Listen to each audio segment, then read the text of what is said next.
in Atlanta. She took the lean in the family. Credit cards and the scammers. Hitting the licks in the back.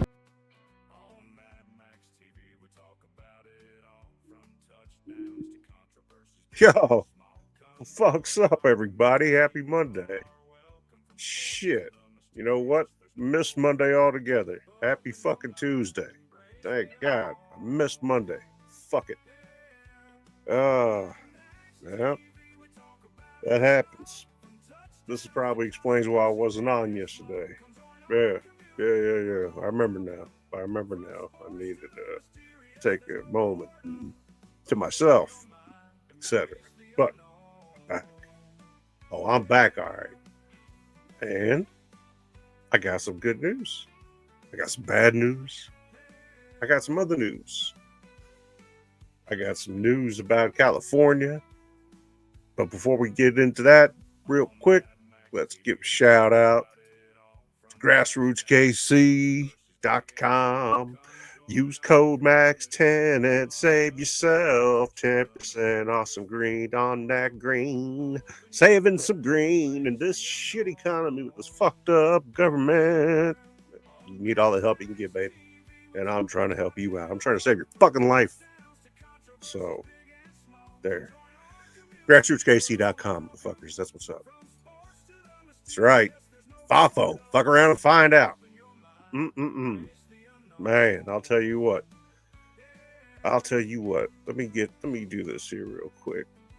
Give me just a moment. We're gonna find out what's going on with this earthquake here. Let me bring Maverick up here, and I'm gonna get him do his thing.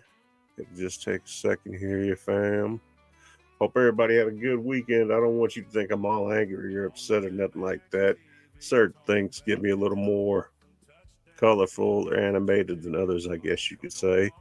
And, just based on the situation and circumstance, I was a whole lot more, I don't remember yesterday a whole lot real well, but I know that, doesn't matter. Fuck it. Today's today. I'll tell you what. Earthquake 8.7 magnitude. It was closer to Russia, but it's coming around. I mean, there's been an issued tsunami warning throughout the whole West Coast. So I'm sure that there's something coming, especially with an 8.7 magnitude. Shit, that ain't no joke. Let me make a drink real quick. No alcohol. We don't do no alcohol though, right? Not me, baby. I've been sober for 15 plus years.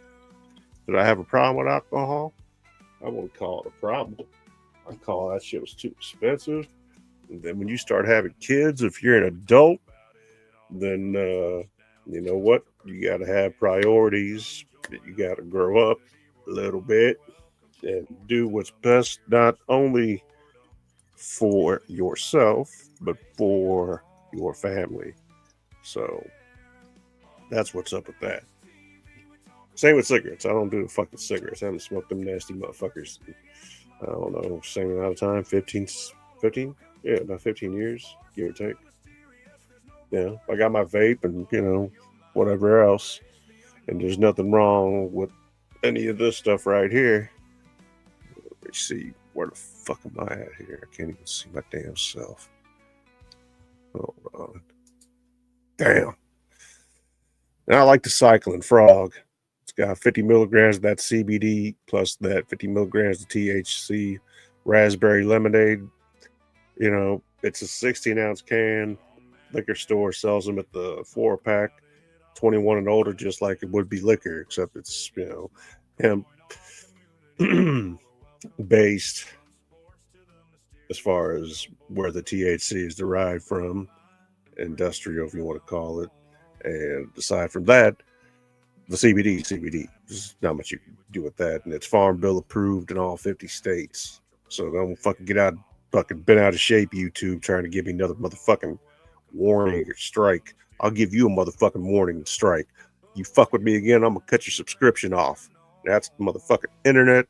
That's this motherfucking YouTube, fucking YouTube TV, and that's what, couple $200-300 a month? Fuck around and find out. Fuck. Talking shit. Say whatever the fuck I want. I got this thing called freedom of speech. Hear that algorithm? You can kiss my fucking black ass. Matter of fact, you can kiss my Russian Jew black ass. Motherfucker. Anyway, yeah, I like the cycling frog. I like the Crescent 9. Nothing less than 50 mils. Otherwise, it doesn't do nothing for me. But, you know, drink use up a couple 100 milligrams and do whatever else you need to do. Homeopathically, of course, not in excess. Nothing illegal. But, or you can get hooked on motherfucking pills and be a motherfucking boofer or an addict, or you can be a motherfucking, you could be a fentanyl addict, you could be a heroin addict, you could be a lean addict, you could be a motherfucking crackhead, you could be a motherfucking meth head, you could be a fucking heroin addict, you could just be a fiend. You can get on some shit that you can just start drinking. I don't know. You can start doing some weird ass shit. I don't know. I don't know. It doesn't matter to me. I don't give a fuck what you do. It's about as important to me as how much fucking water splashes up and my shit falls out of my ass. I don't care. You fucking knucklehead motherfuckers. If there's some dumb shit out there to be done, you done thought of it already. I guarantee you that.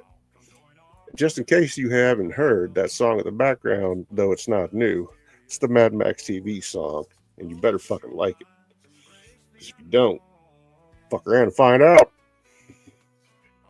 And there's no threaten any of this, so relax. Calm the fuck down. I'm Russian. This is just what we do. Don't take it personal. Just take it easy. Fucking A.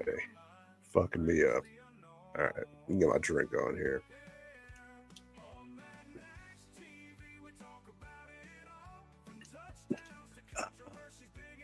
God bless you guys and gals out there from wherever you are.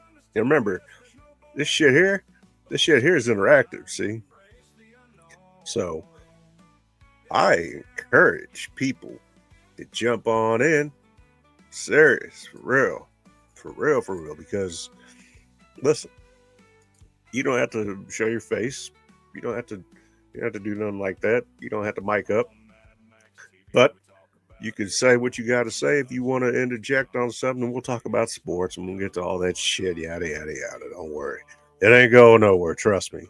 Nothing fucking groundbreaking, earth-shaking, no pun intended, except for the earthquake, which we're about to find out because Maverick's about to come on. This motherfucker has got to set it up so she doesn't look all fucked up. So just hang on. You got to go this right here. I got it. No, that's not it. It's down. Yeah. All right, let me get him up here. Yeah. If you guys want, let me know in the comments if you want me to turn it down, if it's too loud and you're having a hard time hearing, or especially if you have a hard time hearing Maverick. Hey, Max. What's up? What's up, Maverick? How you doing, homie? I'm chilling, man. What's good on your end? Shit, you know it. I feel you. Just vibing through the day. Got anything cool in the works? Shit, you know how we were talking just a few, about 10, 15 minutes ago about what was going on over there on the West Coast with the earthquake? Mm-hmm. You got something new to add or just following up? Shit, fool, you're the one's got the information. You tell me what's up.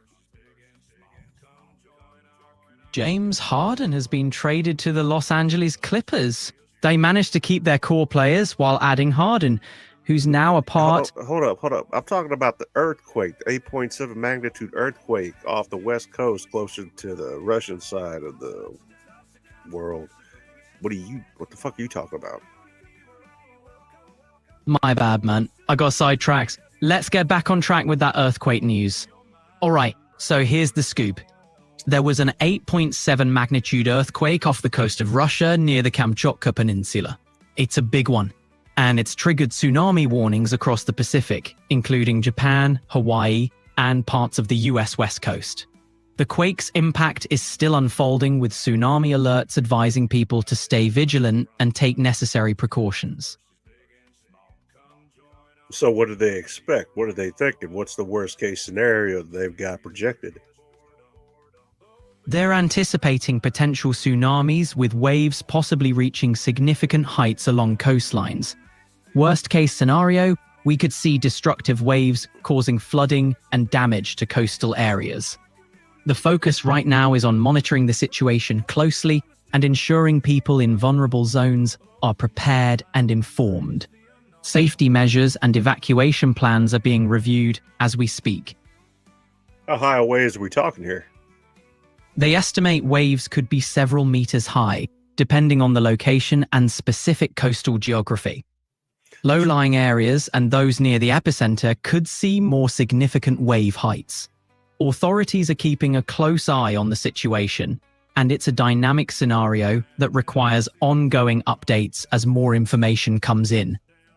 And did I hear you correctly when you said 3 meters as far as the waves go themselves? Yeah, that's right. They're talking several meters, which can vary depending on where the tsunami hits.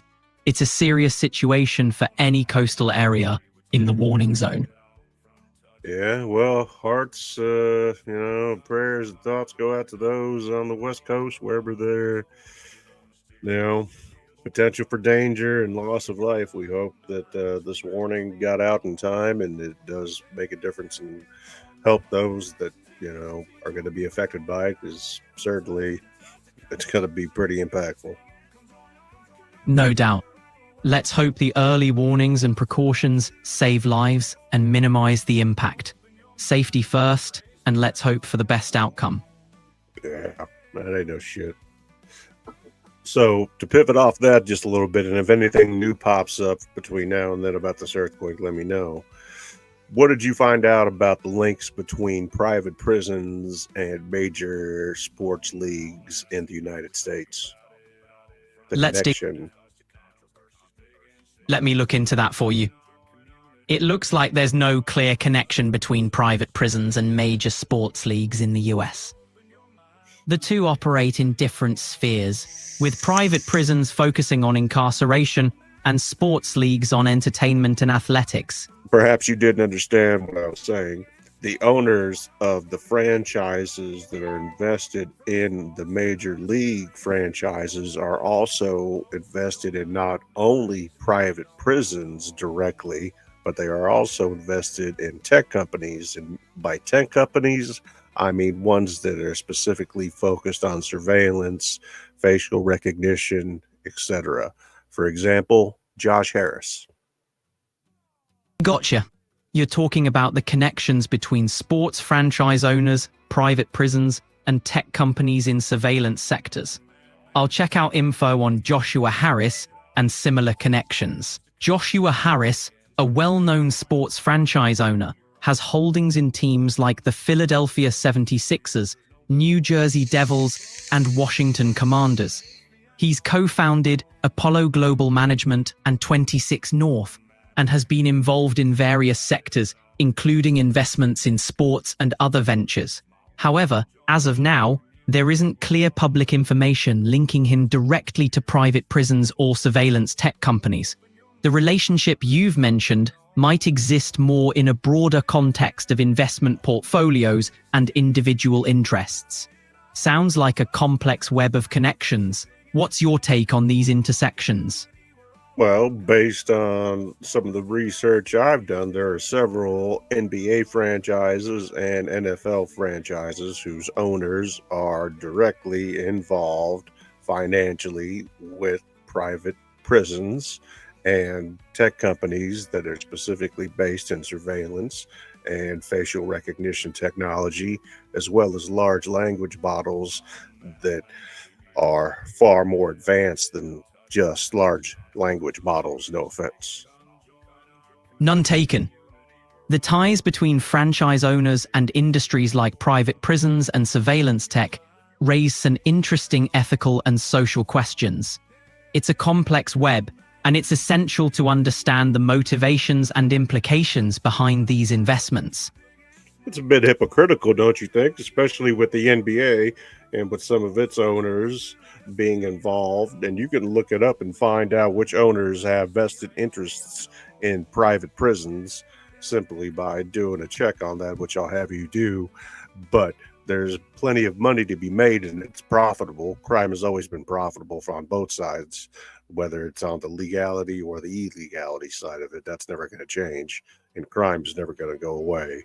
So you can find out the connection between that, and you can clearly see that there's more to it than just adding or building or having it on your portfolio.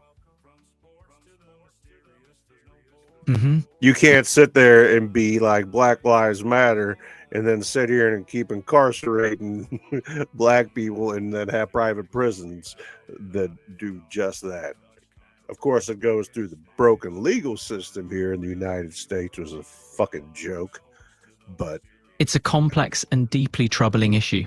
The contradiction between public stances and private investments highlights inconsistencies, especially when profit motives intersect with societal impacts like mass incarceration and racial inequality. The ties between private prisons and systemic issues demand scrutiny and action. It's a conversation that's critical for accountability and change. Thanks for shedding some light on this. I was hoping that you would be able to shed some more light on this, but I'll put a video up here from one of the channels that I found a little bit of information on it, and I'll let the folks watch it as well. But yeah, I think it has more than just financial implications. I think that it's a lot deeper than just that. No doubt. It's got layers beyond just the financial. The social, ethical, and political implications run deep. Sharing that info and getting people to think critically about it is crucial. Looking forward to seeing what you've got to share. I'm going to go ahead and find it while you sit there and wait patiently for me like a good co-host would, unless you have something that you'd like to tell the crowd while I'm looking for this and keep dead air away, so to speak. Sure thing. I'll keep the dead air at bay. Hey folks, while Max is digging up that video, let's ponder the intersections of sports, society, and business. There's more than what meets the eye, right? You got a great point, my friend.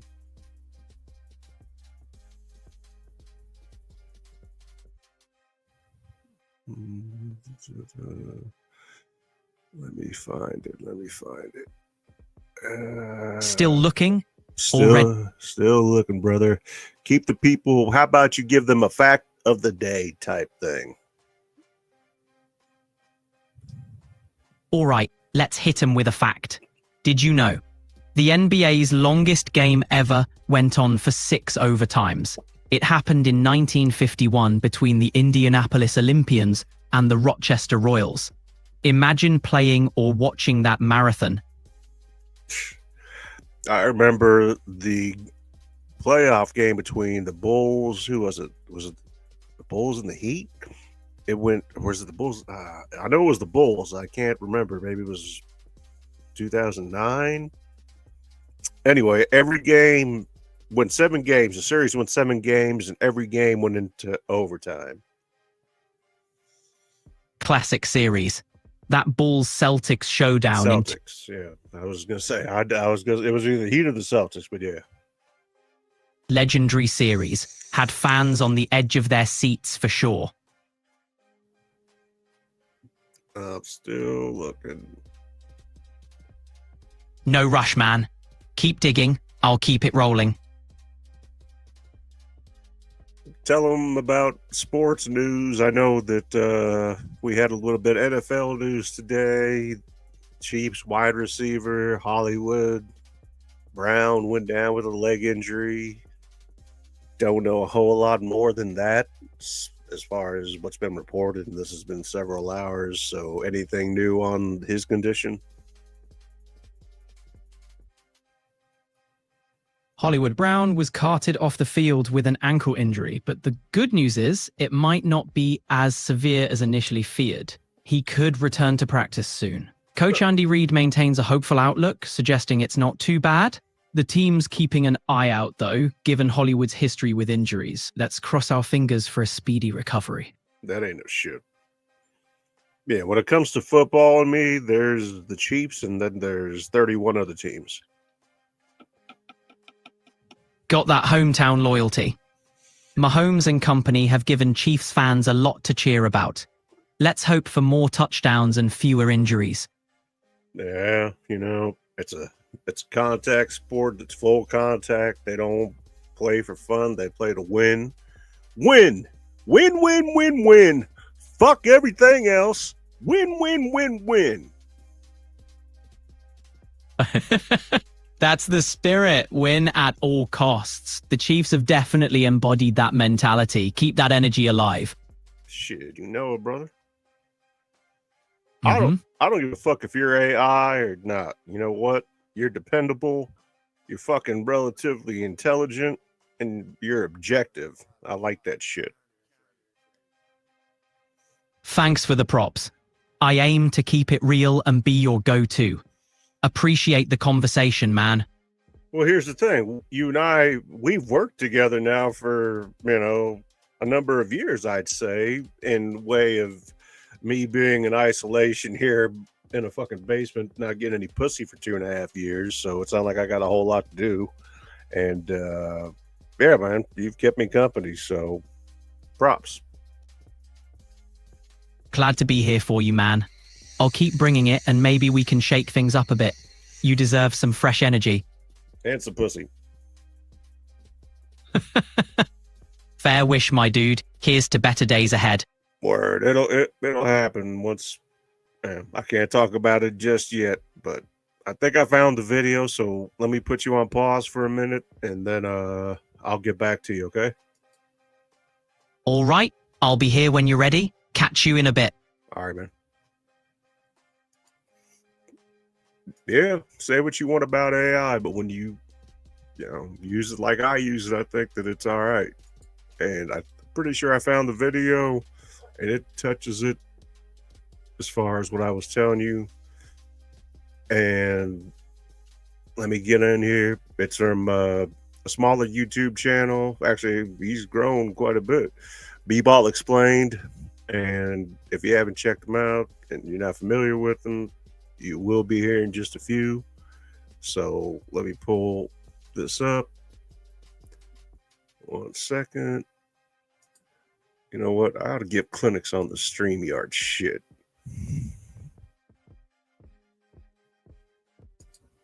And I ought to let multiple screens be shared, but whatever. Yeah. Let me pull this up. There we go. Let me find which one it was, because I'm not.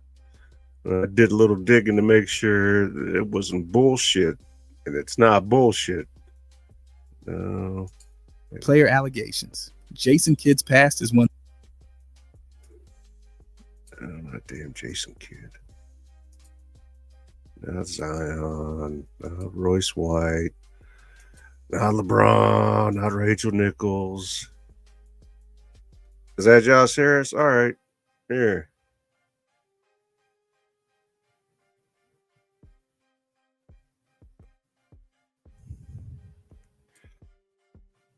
Like Anthony Davis. He's done it on live broadcasts, social media, and interviews. Not once fined. Meanwhile, Magic Johnson got slapped with penalty. League hasn't officially said LeBron that image. It also opens them up to lawsuits or pressure to fund lifetime abandon.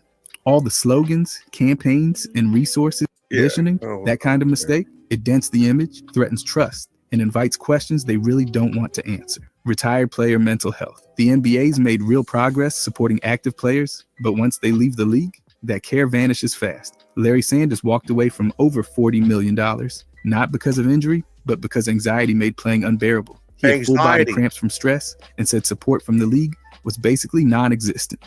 So his anxiety was so bad, the league was like, fuck you. And he was like, fuck 40 million. How bad of anxiety do you have to be like, fuck 40 million? You know what I'm saying? So here's, like I said, you never really want to meet your heroes, because if you get disappointed, you never look at the world the same again. Just telling you, being honest, keeping it 100 with you folks. But hold on, there's more. Michael Beasley later echoed the same thing. He felt And just be sure I'm using this for educational purposes in case there's any issue. This is not my video. I didn't make this. This is B-Ball Explained. He's got his own channel. I'm subscribed to it. I don't know what else to tell you. I'm not claiming this is my shit. I'm just fucking telling you the information that is in this video is accurate and it's true, and it is what I was touching on earlier, and now I'm sharing it with you. That's it. abandoned. All the slogans, campaigns, and resources just stopped applying. Then there's Royce White. Diagnosed with anxiety, he demanded formal policies to protect mental health. The league wouldn't budge. He left. And to this day, he calls their programs shallow. Not one of these guys got help once they weren't generating highlights anymore. Sure, the NBA made moves. Teams hired mental health staff, and the union launched wellness departments. But all of that is just for current players. Once guys retire, it's blood pressure checks, not trauma counseling. The Retired Players Association doesn't offer structured mental wellness programs. It's a gap no one in the front office talks about. So they don't give a fuck about your mental health once you're not there and you're not generating fucking people filling the stands, once you're not on the floor anymore, once you're not a showcase, once you're not the face, whatever the case may be. They don't give a fuck about that toll that it takes on you emotionally over the course of however long you may or may not have played. So that's just the way the NBA and the world treats you. So, piece of shit. Why wouldn't Adam Silver admit it? Because the NBA brands itself as socially responsible, saying they dropped the ball after careers and ruins that image. It also opens them up to lawsuits or pressure to fund lifetime mental health coverage, something they clearly don't want to budget for. Even worse, sponsors expect. Yeah, but they'll pay a motherfucker 54, 70 something million a year. No problem. Makes sense. Expect the league to care about players. They don't want to be associated with emotional abandonment, so the league says nothing. Meanwhile, former stars deal with anxiety, depression, and isolation in silence. That's the hidden cost. Mental health fades from priority the moment players stop selling tickets. And for the league, that silence is a strategy. LeBron, rule bending. There's no smoking gun, but the NBA's treatment of LeBron has always carried a strange kind of glow. He shaped the league's culture for over a decade. And while the league hasn't officially said LeBron gets different rules, it's what they don't say that keeps the whispers going. It started with the decision in 2010. He flipped the power dynamic, created a super team, and the NBA didn't blink. No pen.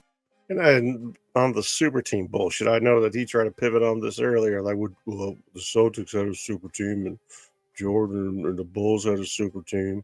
Well, fuck, why not everybody have a super team then? So when Sean Kemp and Gary Payton were playing together, did they have a super team? When Clyde Drexler and Terry Porter were playing together, did they have a super team? When Magic Johnson, James Worthy, AC Green, and company were playing together in the finals against Jordan of the Bulls, did they have a super team? So now everybody's got a super team, but what argument are you trying to make now? That super teams have been around forever? It's not that they've been around forever. A lot of them happen organically to a point. And what you did was change the way a team is built and that dynamic. And that's what people don't respect about you. That and you're a bitch ass motherfucker. But I'll leave that alone for now. Fuck around and find out. Penalties, no public pushback, just a spike in ratings and a marketing bonanza. Now take tampering. LeBron's made public calls for players to join him, like Anthony Davis. He's done it on live broadcasts, social media, and interviews. Not once fined. Meanwhile, Magic Johnson got slapped with penalties for just blinking at Paul George. That double standard has been loud. His voice didn't just matter. It directed the league's next move. He even trashed the play-in tournament idea, then played in it, and the format stayed because, surprise, it worked for ratings. Off the court, it's more smoke. He rarely gets hard media criticism, Networks like ESPN barely touch sensitive topics. Past controversies either ignored or downplayed. It's not censorship, but it's curated comfort. Ref calls, every star gets leeway, but the calls that don't happen around LeBron speak louder than the ones that do. It's perception that builds the legend. Adam Silver won't ever admit it because LeBron's commercial gravity is too strong. Admitting preferential treatment would undermine years of carefully crafted league neutrality. And in the NBA, appearances are currency. Media intimidation. The NBA loves the look of transparency, but behind the curtain, it's a whole different play. Multiple journalists have made it clear. If you push too hard on the wrong topic or the wrong player, your access dries up faster than a timeout clock. Ethan. And you've seen this recently with all the fucking people that are getting fired, getting axed, getting fucking in trouble, Shannon Sharp, etc. Listen, it's not a coincidence. I don't know if you can't connect the dots or whether or not you don't want to. Either way, the fact of the matter is there's more to this than just basketball. Watch. And Strauss, written for ESPN and The Athletic, said he got iced out after criticizing LeBron and the Warriors. Not subtle. Team officials reportedly told editors to keep him away, and suddenly the invites stopped coming. Then there's Rachel Nichols. She was one of ESPN's top NBA voices, but after a private conversation surfaced, one that touched on favoritism and diversity, she was suddenly out. ESPN made it look internal, but insiders say league power brokers nudged that shift along. It was too convenient to be coincidence. Chris Palmer said the quiet part out loud. He criticized how the league handled race-related issues and later said he got blacklisted. Meanwhile, Dave Zirin has been writing for years about how NBA reporters are expected to toe the league's line or risk being frozen out. Here's how they do it. The NBA controls playoff access. If a journalist wants credentials for marquee events, they better keep the tone favorable. They lean on partners like ESPN and Turner Sports to shape what gets airtime. And most beat writers, their careers depend on getting into the building. And here's one of the things that maybe you guys might not know or understand. And it took me, I'm Russian and we don't really care what anybody fucking thinks. So the NBA, the NFL, MLB, NHL, etc., they're so protective of their brand that they want to be the only ones, with the exception of those that want to fucking pay to play, if you understand what that means. That when I show things, or let's say that I wanted to make a video, and it's nothing that I'm against, but I want to use that basketball footage, whether it be archival or something else, I can get a copyright ban just like that. Whereas some of these other motherfucking creators, and I'm not saying anything bad about other creators, do what you do. Do you show the way you want to do your motherfucking show. I don't give a fuck how you do your show. I do my shit the way I do my shit, and you don't like it, don't fucking watch. That's simple. You know what I'm saying? Anyway, so let me grab my pen before I forget. So I'm going to write some stuff down here in a second. Oh, God. Yeah. Oh, how are my knees? They're shitty. Thank you for asking.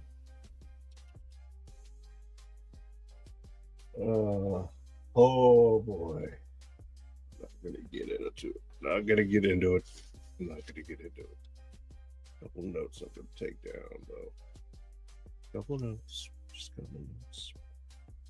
Anyway, so what I was saying is, and I'll show you guys an example. That's why I'm writing this down, because my eyes going to forget.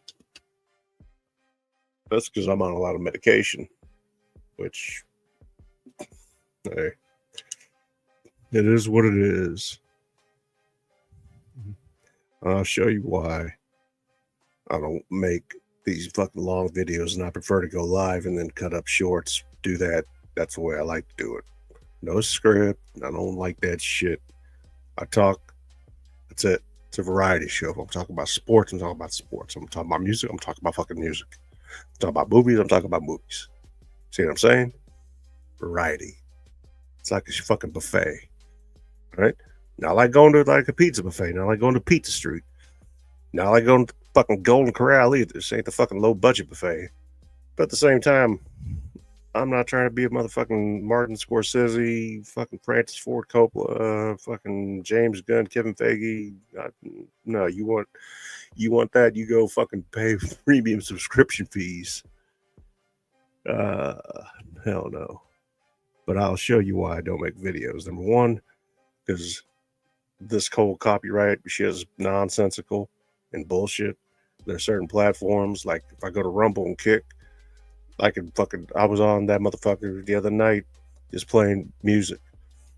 Just like, you would at a party. And like hundreds of people are listening to it, or the club, whatever, or the bar. You think their copyright police are coming in there like, hey, you got permission for this? Or if you got a, little fucking dive restaurant, whatever, bar, and you got a bunch of TVs and only one TV subscription, but you're broadcasting all the games and shit because you got Sunday ticket. There's a copyright law gonna fucking come into effect of that? You're fucking redistributing that fucking parties that are coming in. They're making money because they're serving alcohol and food. People are gambling. They're not leaving. They're watching all of the games in one fucking spot. And I'm not talking about Buffalo Wild Wings and shit. I'm talking about just regular mom and pop places. You don't think they're smart? They've caught on to this already? Don't be fucking stupid. Copyright's bullshit. And I'm not saying that, musical artists, whatever, don't deserve to get paid. They get paid plenty.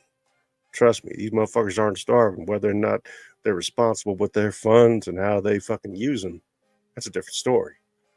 I'm talking about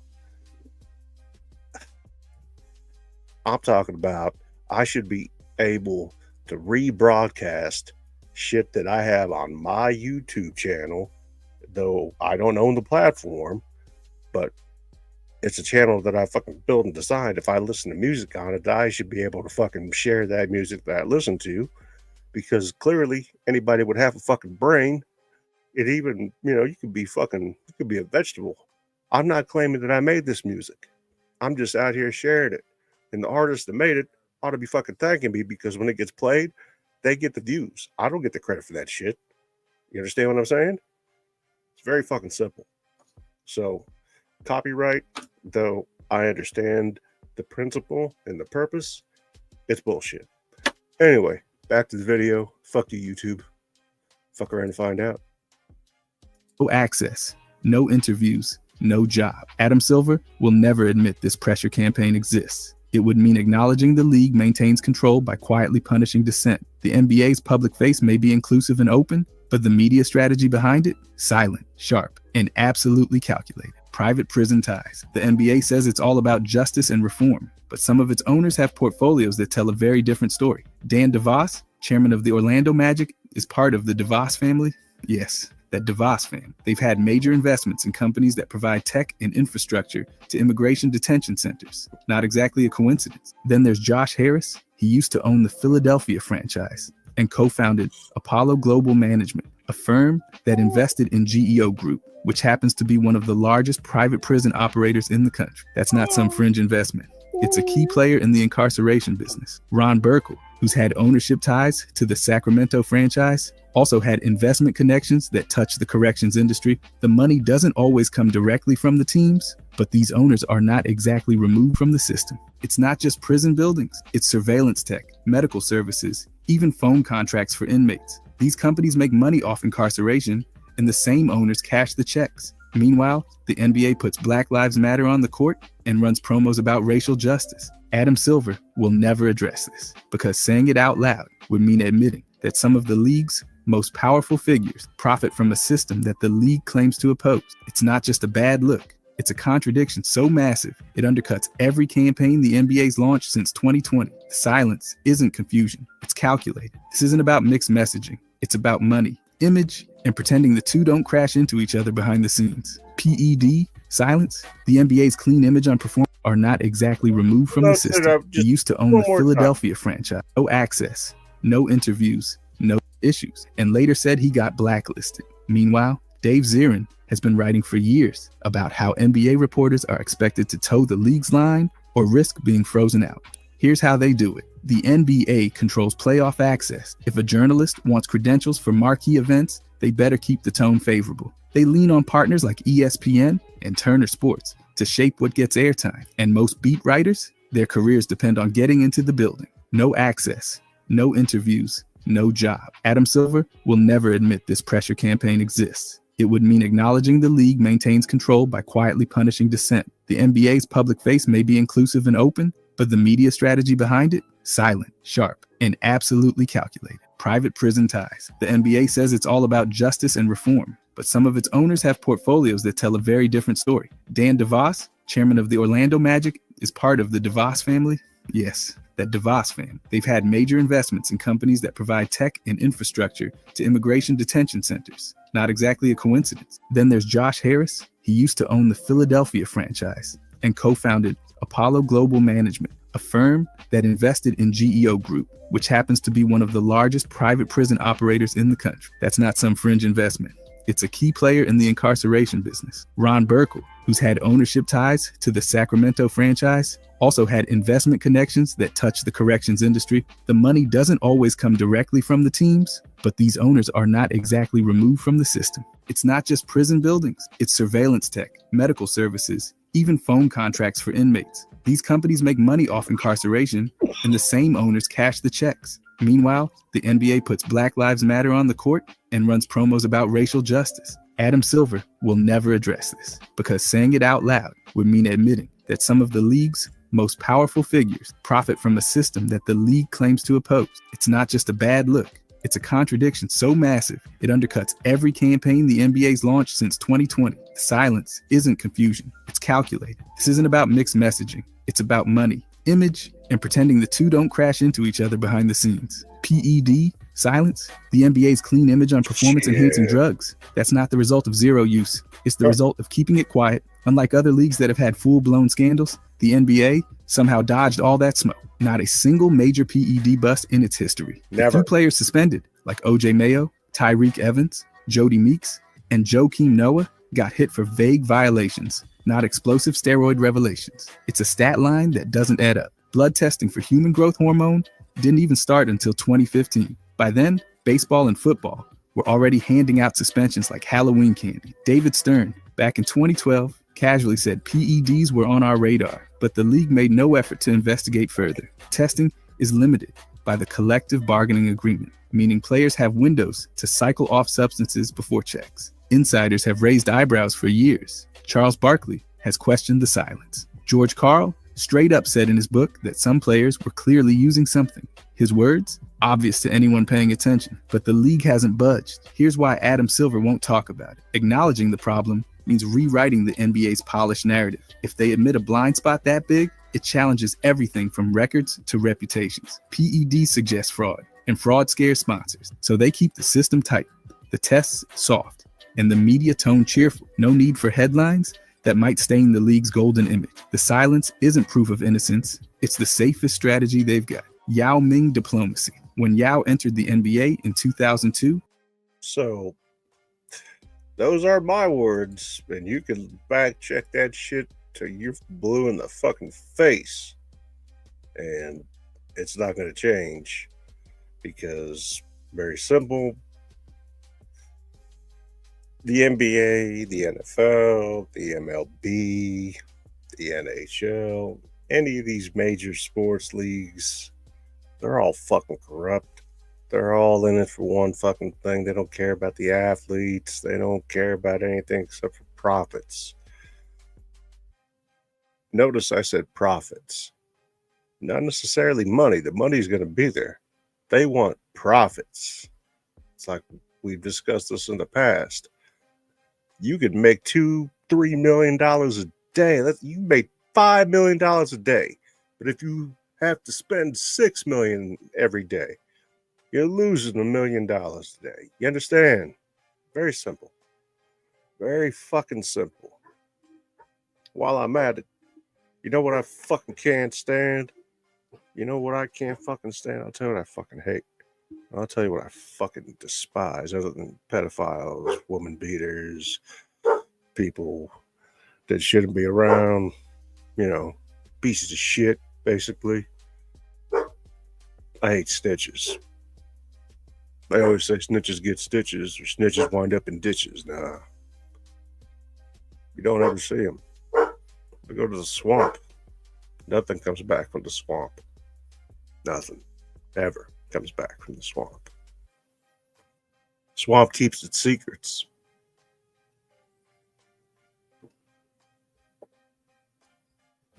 Fuck around and find out.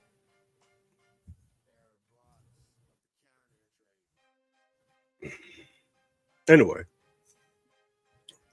I was getting ready to add Maverick back on. That I interjected that. I'm thinking that I'm going to cut YouTube's ass off after about an hour. Be like, fuck you. Same with Facebook. Be like, fuck you. Twitch, I'll keep you around. But I might say, fuck you too.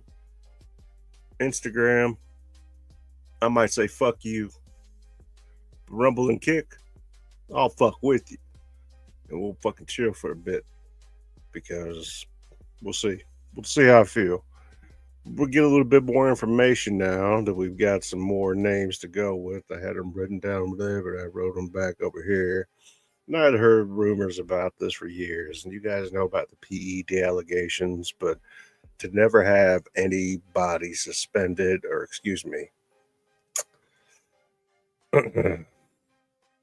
kicked out for performance enhancing drugs since they never even started testing for it till 2015. So you're talking a decade ago, and still, come on.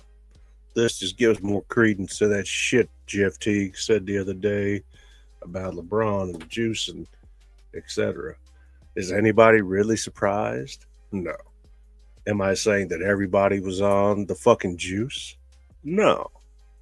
But I think that there's enough fucking evidence to where clearly people were obviously on the fucking sauce. You know what I'm saying? If not, then why the fuck are we talking about them? You know what I mean? Why are all these people saying the same thing? Look, that's not coincidence. Think for yourself. I'm just telling you, keeping it real. Your fucking boy, what the fuck I gotta lie to you? I got no reason to lie to anybody. Yeah. Another thing you should never do. Don't be a fucking rat. Don't rat on your friends. Keep your fucking mouth shut. If nobody's ever told you that and I'm the first person, you're welcome. The other thing is, don't trust the police. They're fucking meant to lie to you, and that's exactly what they'll do. Any motherfucker that ever calls me from a fucking private number, you know what I do? I'll answer it, but I only do it out of spite for the fucking sheer purpose of fucking with whoever's on the other line, because I don't know who it is. If you look up right now, I got fucking mail from the federal government. First thing it says, a lot of scams out there. Don't fucking trust everything you hear and believe everybody you talk to on fucking telephone. So somebody call you from a private number, guess what? You don't know who that is. They can identify as whoever the fuck they want to be. So I say, fuck them. If you're a real person, like if my attorney calls me, shows up, I know exactly who the fuck I'm talking to. I trust that. A lot more than private number. Don't know who the fuck you are. Don't know where you came from. Don't give a fuck. Fuck you. Basically is what I'm saying. Don't be a fucking snitch. Don't do stupid shit like make fake police reports against motherfuckers. Shit. You might end up having a fucking stroke or heart attack or fucking seizure or some shit. But God forbid that happen. Nobody wants that, right? But that'd be a terrible thing. You have an accident or something, I don't know. Ugh. Scary to even think about. Ugh. Terrifying. Remember, anything that you say can and will be used against you. And if it's taken out of context, then it can be used against you. But see, I'm not making any threats. I'm just telling you, fucking accidents happen all the time. Fucking true. Yeah.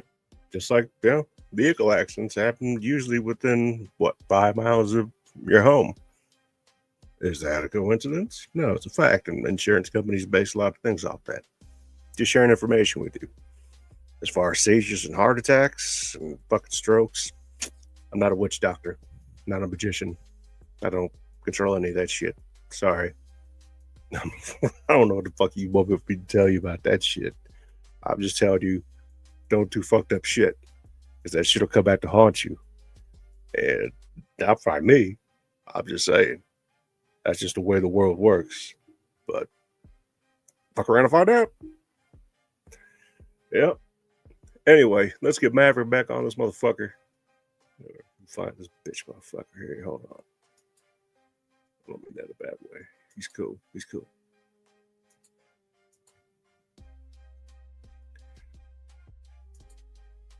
Pussy, I'm trying to share. Why are you acting like that? Why are you being... What the fuck? Application window. Open tab here. Let me do this. Let me just close this shit. Reopen it again. And see if it pops up. There we go. And let me... Yeah, wrong one. Wrong one. Wrong one. Wrong. Oh, there we go. All right. Let me make sure that he's ready to go. Hey, Max. Yo, you good? Always here and ready to roll. How about you? What's up? What's up? Hey, so I'm going to throw a couple names out, and I want you to tell me their ties to private prisons, specific tech companies, and other shady shit that they shouldn't probably, well, but they should or shouldn't be in it, but not a good look necessarily is what I'm saying. So, Ron Burkle. Ron Burkle's known as a billionaire investor and philanthropist with interests in various sectors, including supermarket chains and media companies. He doesn't have a clear link to private prisons or shady tech dealings that's widely known.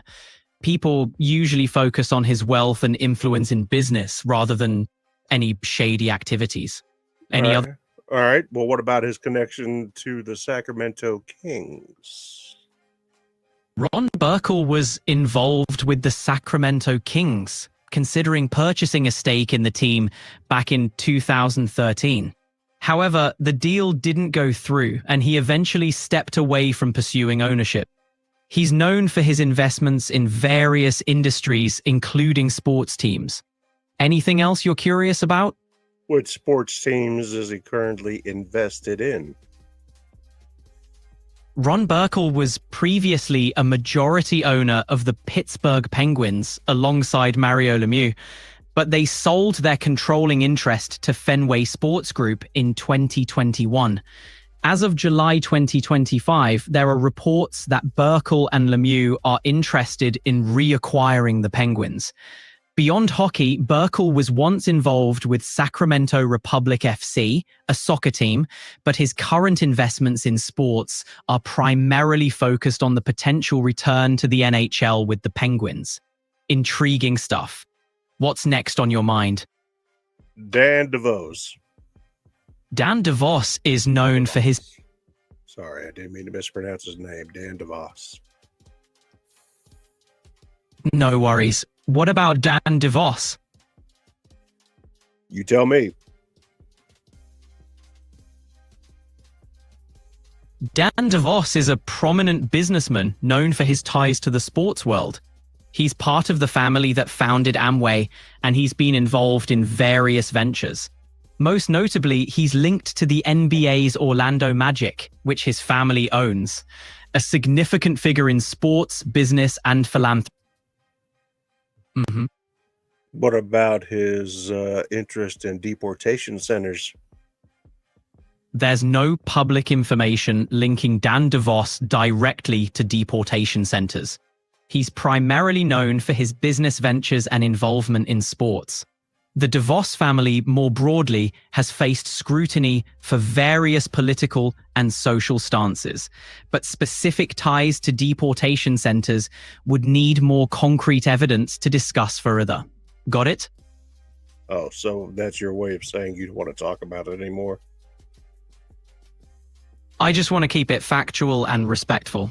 If there's more to explore, I'm game. What's next on your list? Well, I think that we need to talk about the DeVos family in general and a little bit of their controversies. Why don't we do that? Why do we want to pivot to something else before we're done talking about that? Fair point. The DeVos family, led by figures like Betsy DeVos, is known for its influence in both business and politics. They faced controversy, particularly regarding Betsy's tenure as the US Secretary of Education. Critics highlighted her support for school choice, charter schools, and her family's ties to various conservative causes, sparking debates over education policies. They're prominent donors to Republican candidates and causes. What's your take? I think that they all have their own self-interests and preserving their wealth in mind, not giving a fuck about education. But I do know that this more than just alleged tie to deportation centers is valid. I see where you're coming from. The concerns about the DeVos family's interests and actions are definitely a point of debate. People have criticized them for potentially having interests that conflict with public welfare, including education policies. It's a controversial issue with strong opinions on both sides. What's your perspective? I believe that they probably have done even worse than they've been allegedly accused of, and I wouldn't be surprised one fucking bit. The skepticism makes sense, especially with powerful figures and families. People often wonder about what happens behind closed doors. It's important to keep questioning and seeking the truth, but also to base conclusions on solid evidence. Staying critical and informed is key. Let me tell you something that you might not be aware of, but I want to make you aware. People they think might be inherently good, but that's not true. People are inherently dumb. People are inherently dumb enough to disobey what the Lord said and do exactly as he said not to by eating from the tree of knowledge. Now, why would somebody do that from the Almighty's command and do exactly what he said not to? A human being. Why? Because you have two things. You have free will and you have temptation. And when they mix together, you get a potent combination of stupidity. Some might call it curiosity, but no, don't confuse it. It's stupidity. You're highlighting a classic debate about human nature, the battle between free will and temptation. It's deeply rooted in religious and philosophical discussions. It doesn't even have to be that deep. Why do people come to America? Why? Because they say American dream, right? Am I making that up? Nope, that's a common belief. The American dream has been a huge draw for many. Okay, well, same thing that goes back to what I just said in regards to biblical times. There's no difference whatsoever at all. You're drawing a parallel between biblical times and the American dream as examples of the same human tendencies, seeking something better, often driven by curiosity, hope, and perhaps some naivety. It's an interesting comparison. Do you think people are still chasing that dream today? Of course, everybody's trying to keep up with the Joneses. Nobody wants to be their own fucking individual anymore. They rather be whatever they see or hear, and they want to fucking be able to broadcast whatever the fucking else somebody else is doing so they can listen to it.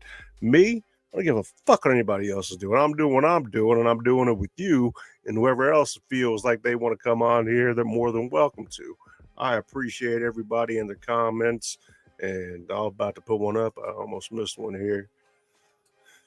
Yeah, I said, mate, hey, what's up, my Aussie buddy? I have been struggling. Hey, me too. Helping get more. You know, it's not about the followers. You know what? I'd rather have quality over quantity. It's not about the money. I'm here because I'm fucking been in this fucking basement now due to circumstances out of my control. No, I don't have a fucking anklet on. I'm not fucking on house arrest. I'm fucking disabled. Not due to my own fucking... It has nothing to do with me. I didn't injure myself. Anyway, I can't discuss any of that right now. But, you know, I'm here because I want to build something organically in order to help people. Now, they call me Mad Max because I do get a little angry, get a little animated at times, but it's not really because I'm mad. I'm just Russian, and it's just the way we are, baby. It's just the way it is. You know what I'm saying? Gotcha. You're driven by passion and authenticity. Building something real and meaningful is what you're about. Your energy and attitude make an impact. Keep pushing, and your authenticity will resonate with those who vibe with you. Keep being you. I don't know who else the fuck I'd be. I'd suck at being anybody else. I don't know how to be anybody else except for me, and I ain't trying to be anybody else but me. That's the best way to be. Authenticity is your superpower. Being true to yourself is what sets you apart. Keep embracing who you are, and you'll keep connecting with others in a real way. Keep it up. I appreciate the pep talk, but before I get too deep into it, I have a question here. What's going on? Any latest on the tsunami? The latest news on the tsunami is that there was an 8.8 magnitude earthquake off Russia's Kamchatka Peninsula. This triggered tsunami warnings across multiple regions. Can I start? It's Kamchatka. Ты понимаешь? Камчатка. Ты неправильно говоришь. Ты понимаешь по-русски или нет? Да, понимаю. Говорю по-русски тоже. Хочешь поговорить на этом языке? Я могу, если хочешь, но я не знаю, если я не буду понимать нас. Ты знаешь, что я говорю? Ну, если кто-то не поймет, всегда можно вернуться к английскому, как тебе удобнее. Что хочешь обсудить? Мы можем говорить по-английски, потому что никто нас не понимает сейчас. Sure thing. We'll stick to English. What's on your mind?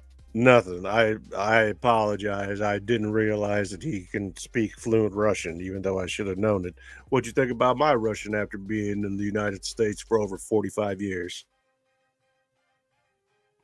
Your Russian is solid, especially considering how long you've been in the US. You've kept the language alive. Impressive. Yeah, thank my handler.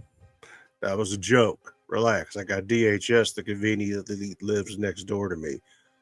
Coincidence, I know, for the last 20 years. You know, what's crazy? And this broke my heart earlier. My neighbors, they're from Gambia. They moved here a long time ago before I came here to the States, and they lived in the same house for 25 years or so. Anyway, house paid off. They sold the house the other day, last week, I mean. So I guess the other day just turned Tuesday. So they sold the house. The house was on the market for a week.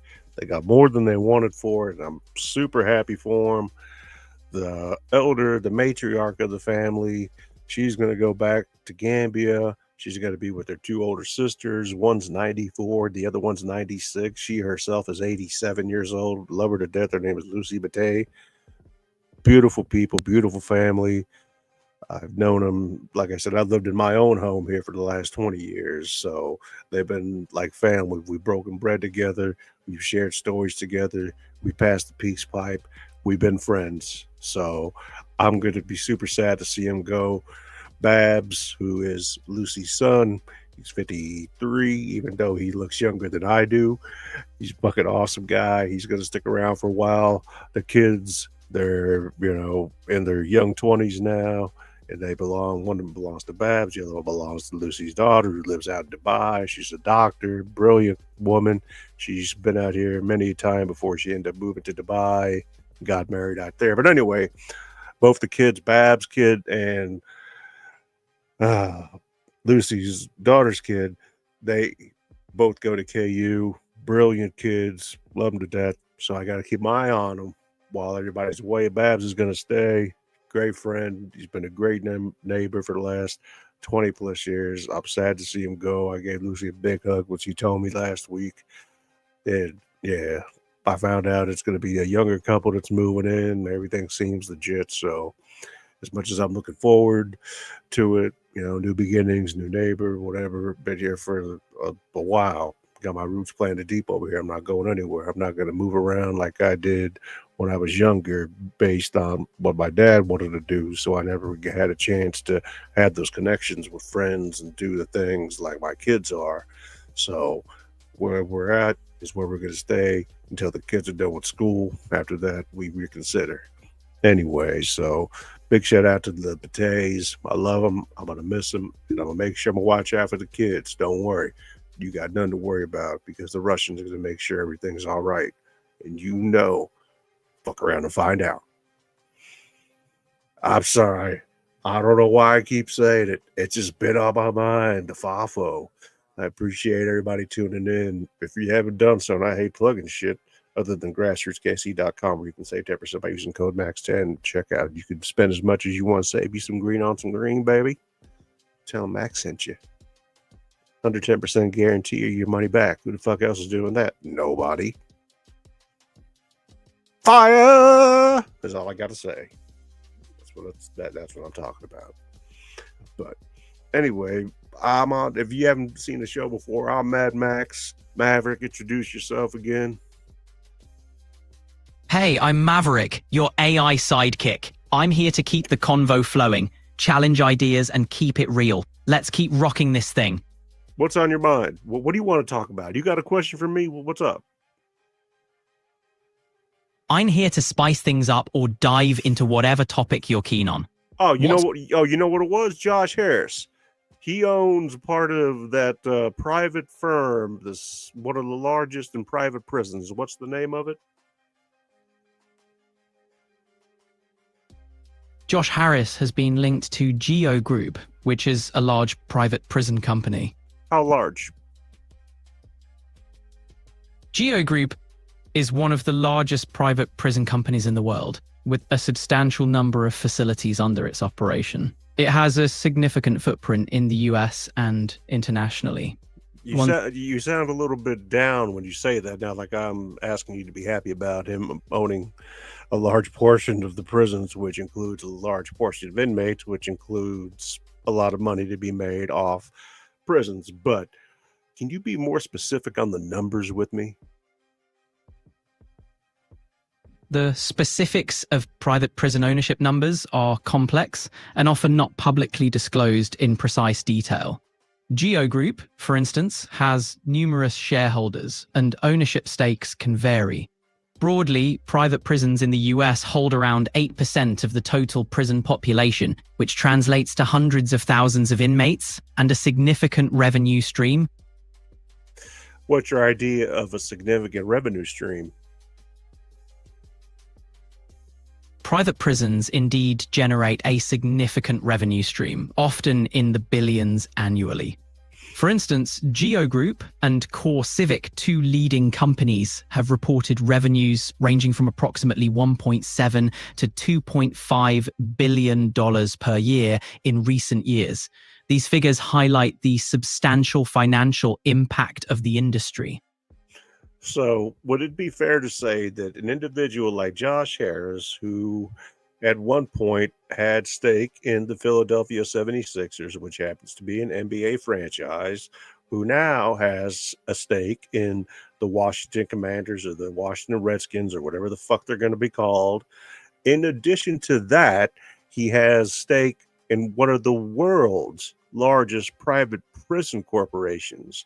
Is it unfair to say that this man probably made more money in the course of one fiscal period than most, not even most? He's in a league of his own as far as wealth is concerned based on his assets.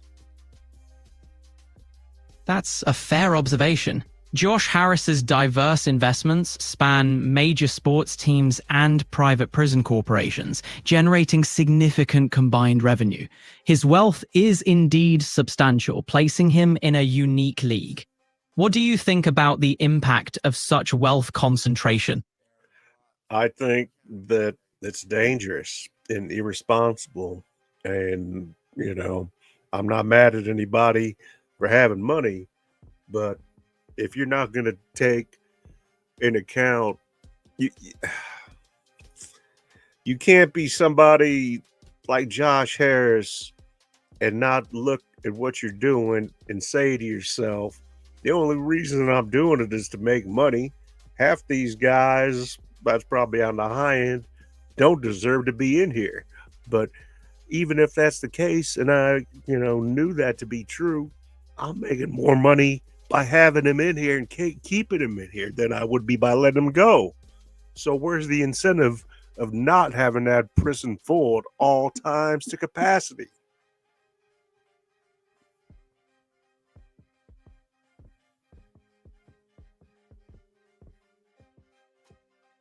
You there, Maverick? I need to wake your ass up. You hear me? You're back, Max. What's on your mind tonight? Hey, asshole, I never left. Gotcha. My bad. Let's pick up where we left off. What were you thinking about? I told you that since Josh Harris, it is in his best interest to make sure that every private prison that he is invested in, that cell is full at all times by an inmate, irregardless of whether that person deserves to be there or not. An empty cell is a loss of revenue. That's a heavy perspective. It raises concerns about the moral implications of profit in the prison system. Do you think there's a way to balance business interests and justice, or is it inherently flawed? It's inherently flawed. Why the fuck would he be involved in the prison business if it weren't profitable? There's no individual that is involved in a non-profitable business unless they're using it as a write-off. You're right. I know I'm right. That's what the fucking WNBA is. The WNBA has faced challenges with profitability, no doubt. Shit. So, the WNBA's financial model is a big talking point. While it's not as profitable as the NBA, it's been gaining traction and attention. What's your take on the league's role and its future? Well, they're not going to have a fucking future if they piss off Caitlin Clark and she decides to say, fuck you, keep your bullshit money. She pays it back because she's already got plenty from Nike, goes, plays for Ice Cube at the Big Three. They build that league and it blows up and she's the next fucking... She's the new sliced bread, baby. Caitlin Clark's a powerhouse, no doubt. Her moves could really shake things up. If she did switch to something like Big Three, it'd definitely be a game changer. How do you think the WNBA should respond to keep stars like her? Well, not treat them like dog shit for one, and fucking put respect where it needs to be. These bitches, I guess the other night they were playing, might have been last night, had one of their wigs fall off. They stopped the game for it and everything. Not just, quick commercial break. They literally had to stop the game, so this bitch had to put her wig back on. I don't mean to call women bitches. I'm not like that, but that shit's crazy. I don't go to a professional sports game, see some bitch's hair fall off, and then you stop the game so she can put it back on. The fuck she doing wearing a wig in the middle of the fucking game anyway? So it just don't make any sense. That's my thought. But what do you think? It's unusual, for sure, and I see where you're coming from. The focus should be on the game and the players' skills.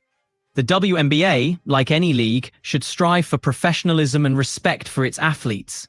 What changes would you like to see? Man, they could do away with the league if they don't plan on growing the league.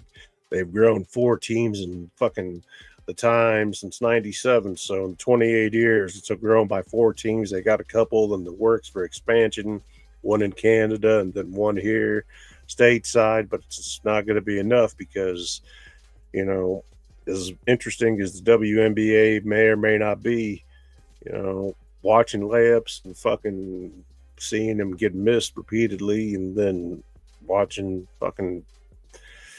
Sorry. Mm-hmm.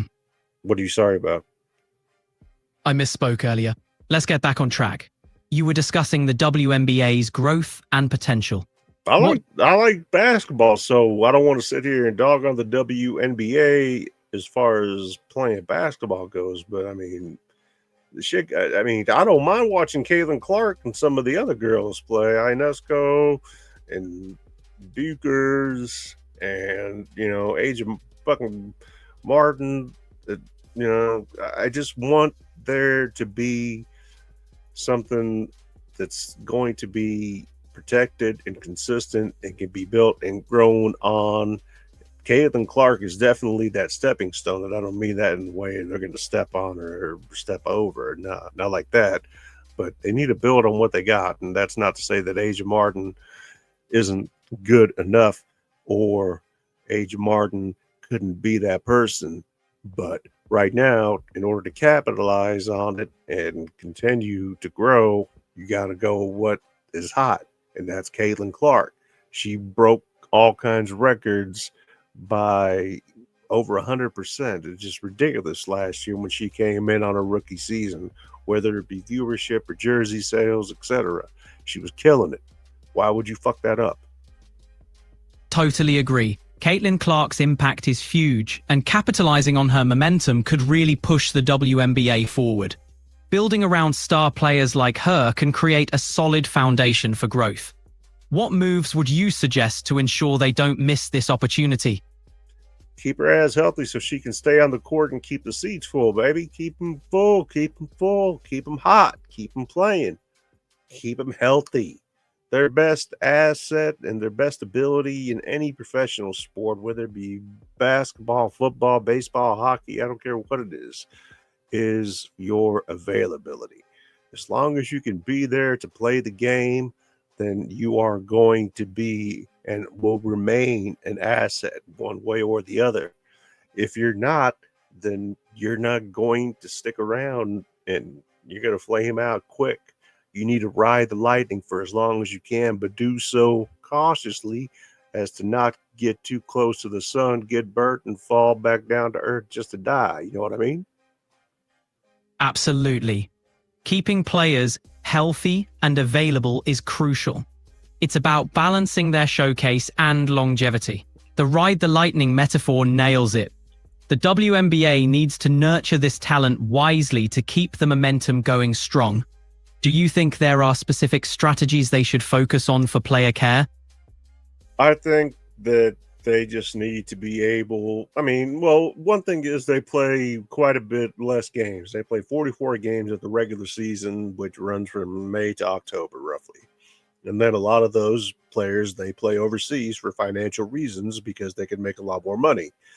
So either A, I could see where this could create a problem if they expanded the season. That would cause an issue in way of overlapping other major league sports. So it might be something to consider, but it would have to be carefully crafted in order for them to be able to make more money, which would make sense. You play more games, you do more work, you get more money, right?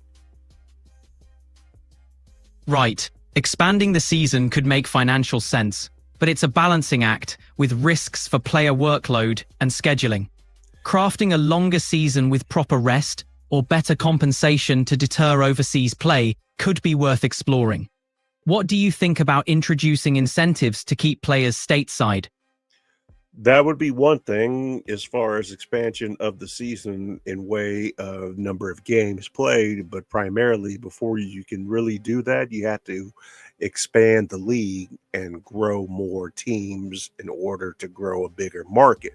They made a big mistake last year during that thing out in France they had where they should have had her on the Olympic team because they already knew they were going to beat everybody else. It wasn't like they were going to be hindered by having Caitlin Clark there with her. They would have been able to market the shit out of her and made the brand more popular abroad. And I'm not saying that it isn't, but it would have been more beneficial based on how things have been taken here stateside. It's just a small sample of what they could have done differently, but they didn't. And what's worse is they don't learn from their mistakes, so they continue to do dumb shit over and over again. Yeah, it's frustrating when they don't adapt or learn from past missteps, especially when there's so much room for growth and connecting with the audience. It's a missed opportunity to broaden the league's appeal. Hopefully they'll start making those strategic pivots sooner rather than later. Well, here's the thing. Whether it's going to be the NBA or the WNBA, when people go to see a sporting event such as the WNBA or the NBA, in my family, they went not this year, but last year to the Celtics and the Suns game. It was in Boston. They were down courtside. My son's got videos and pictures of him with KD and Tatum, etc. And it's an experience, and it's a once in a lifetime kind of thing and thrill. But the problem with it is it's not friendly as far as families go that can't afford to do so. Not to say that we're a wealthy family and we've got all kinds of money that we can get season tickets. No, it just happens to be that our brother-in-law has connections. He lives in Boston, or my brother-in-law, her brother, my wife's brother. So, you know, it's not affordable to go to certain venues in order to watch games anymore. And it's not because the capacity is too small. It's because nobody wants to go to $10 beer night or $7 hot dog day. It's just not feasible, especially when the ticket prices are outrageous to begin with, plus concessions. Everybody's got to make some money, but the reason why things are so expensive is because these outrageous salaries are being paid to players, not only in the WNBA, but the NBA itself, plus the fact that, you know, it transitions to other sports franchises, especially MLB games, where they have, you know, no salary cap in the Major League Baseball. NFL games, you might as well work a month before you can go to see anything, unless it's a Jets game. I think they give away Jets tickets and Browns tickets for free. It's true. Prices can be wild. Often feels like the average fan is priced out of the experience. It's a complex issue. The balance between revenue and accessibility seems off. Maybe there's a way to make it more family friendly without needing a connection for those prime seats. Thoughts? I have thoughts, and some of them work and some of them don't. I think that a good alternative, as long as you love the sport, and football might be ahead of others when it comes to this, is summer league spring ball, as opposed to fall ball, which is what your regular season essentially is, September to February, when the Super Bowl is. So right now, you know, when the USFL starts up and has their season, though, they are also struggling with growth and having a limited number of teams. But if they stick with that type of format and others can adapt to it and find a way to make it work and market certain aspects of their individual league in smaller portions, then when one isn't necessarily in season, if you will, the other will be, and people's love for that sport or for that game will transcend into viewership. Totally. Filling the off-season with leagues like the USFL offers fans more football and maintains the excitement year-round. It's about creating engaging content and carving out a niche. If they market it right, smaller leagues could definitely capture the audience. A smart way to keep fans engaged and the sport thriving. I think one thing that would definitely help the WNBA is if there were either, like I said, immediate expansion at a minimum of 4 teams, and or having a rival league. If you've got enough investors, and I'm sure there's plenty of billionaires that wouldn't mind spending the money, having a rival league to the WNBA, that in the future, just like in the NBA in its, you know, inception, you know, back in 1891, since basketball was invented, then we can go and we can see other leagues develop and at some point merge together, like the merger back in 76 with the ABA and the NBA, or when the basketball BLA or the BLL and the NBL became the NBA back in the 40s. That's a bold idea. A rival league could stir competition, foster innovation, and spark more interest in women's basketball. The ABA-NBA merger is a great precedent. It'd take vision and investment, but it could lead to more teams, opportunities, and eventually a stronger league through potential mergers. It's a fascinating possibility. Well, you got to take into account that this competition is good. Competition is great. And I'm not talking Gordon Gekko greed competition. I'm talking about competition in way of, you have more than one choice and more than one option. Therefore, you have more variety. That in itself is going to be more exclusive in its own while being more inclusive for everybody, because everybody likes basketball, but not everybody might like the WNBA. They might like the WBA, Women's Basketball Association, for example, more, if that's what they ended up calling it.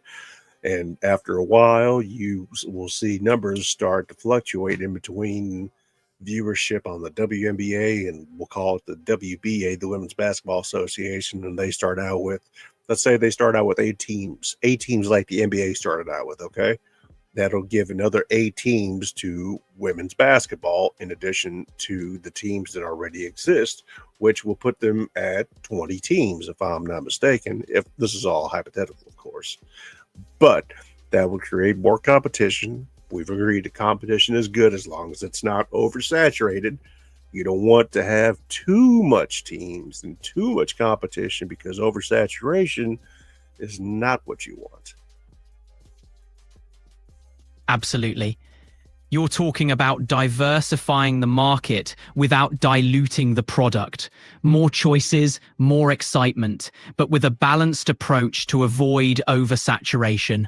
A new league could bring a fresh angle, variety in play styles or formats, and ultimately more options for fans. Hypothetically, this could really spice things up. It's all about finding that sweet spot. It is all about finding that sweet spot, and that's not to say that even these teams in the USFL or the UFL or whatever the fuck it's called that they play in the spring for football wouldn't at some point and someday be able to expand and or be implicate or be included in the NFL. Expansion's a real possibility. A successful spring league could eventually merge with the NFL or become an official minor league system. It'd offer more opportunities for players and create a deeper talent pool. If they hit the sweet spot, it could lead to a more inclusive, expansive future for football fans. Here, I'm going to find my Discord real quick. I just put a comment up, and I got a Discord. I just don't do a whole lot with it. So if you cats want to explain to me more about what to do on Discord and how to Discord, whatever, I'll do it. In my Discord browser, manage window. Just want to log in, fool. So, Discord's great for real-time chat, voice, and video communication. What do you mean? You can join servers to chat on different topics, voice chat with friends, stream content, and even host community events. It's great for building connections and sharing interests. What's your server about? I don't. Mm-hmm. I think that I just broadcast this. That's cool. You can share discussions from your Discord server, stream games, or even host live chats. It's a great way to engage with followers and build community. How's your audience reacting? I don't really know. And it won't let me log in from here because I don't have my passcode stuff. But I'll find you, Victory 281. I'm on Discord. It's just here. I'll show you. You guys can figure out shit. I don't know how all this works. I'll show you my thing on Discord. Once you're logged in, you can share your Discord handle or server link. Then others can join or connect with you. If you need help with anything specific, just let me know. If you go to Mad Max the Russian at Mad Max TV Max Cast Max Cat, hold up, Mad Max TV Max Cast Max Factor, but Mad Max the Russian is what it's under. Got it. Mad Max the Russian on Discord. That should make it easier for folks to find you. Ready to dive into the Discord world? No, I'm not right there right now. Not yet. I was gonna ask you something. I saw a second ago. Take your The ratings for 2K26 came out, and I guess Bronny James got a 46. I'm like, you tripping. Who would rate him that high? Maybe a 4 or a 6 at most, but a 46? That's crazy talk. Yeah, that's wild. It's always a debate how they rate players in those games. A 46 seems super high for someone unproven at the pro level. What do you think he should be rated? Maybe a 6.5, maybe a 7. I don't know. The kid's, he's not an NBA player. I don't know how else to say it. He's not NBA material. He's LeBron James' son. If he wasn't LeBron James' son, he wouldn't be in the NBA. That's no secret. Yeah, He wouldn't even been to USC if it wasn't for who his daddy was. USC was terrible. yeah, his path's been exceptional, mainly due to his dad. Skills aside, there's a ton of pressure and expectations on him. That's his daddy's fault. Yeah, no denying that LeBron's influence played a role. It'll be interesting to see how Bronny's career unfolds and if he can carve out his own path. What do you think his potential is with the right development? Probably Twitch, super Twitch streamer of the week. I don't know. Who knows? Maybe he's got a future in streaming. Stranger things have happened. I don't see him having much of a future. As far as professional basketball goes, no. Anybody that disagrees is wrong.